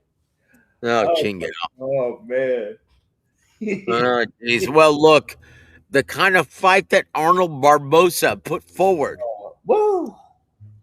Do you think Oscar is losing any sleep over that? No, not really. Holy shit. Kenneth Sims? Oh my Wake up, God. brother. Come on. Hey, That man. was an abysmal fight. That was Dude, an I see abysmal more effort. action with my 2 ex-wives. Hey, listen, man. When it was in between either the second and the third round or the third and the fourth round, then they went to and they had a camera in Kenneth Sims' corner, and they showed like the people in his corner, and one was like his dad or something like that. And then I saw the name K. Karoma. I was like, oh, yeah, this ain't gonna be good. Oh, Chingao, dude, it was terrible. It's terrible. But guys, look, we're gonna have to cut it off. We're already 2 hours in, 2 hours and 10 minutes. And James, thank you for joining me, man. It's been dude, it's always a pleasure to share the air with you, my friend. You are my brother, and I love you, man. And I tell you what, we're gonna be interested. We're gonna be dialed in on how my brother Thomas Triber calls the ceremonial weigh-in tomorrow. Like, I can't wait. Honestly, this is gonna be a great evening of boxing on Saturday. Thomas, I'm really looking forward to hearing your catchphrase.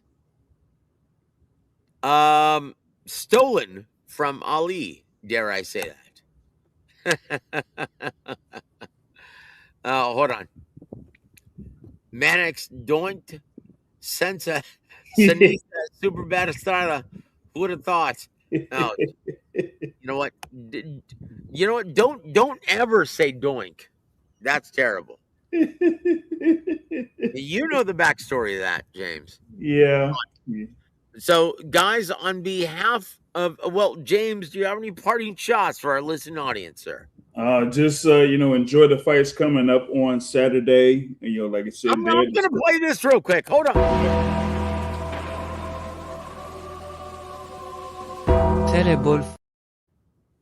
Okay, I just had to do that real quick. Go ahead, James. The fights coming up. Manchester, of course, as we were mentioning there. You do have the thing there in Las Vegas. It's going to be happening with Thurman and Fundora. We're also going to have Pro Box that's going to be over in California at the Thunder Studios in California as well. So, yes. So people can enjoy that also. So a lot of action there for people to look forward to. Support the product, support the fighters, and just looking forward to the action on Saturday night. Yes. Guys, on behalf of Big James Bell, Mr. Boxing Source, I'm Joseph Aaron. You've been listening to Warwick Boxing. Have a great evening, everybody.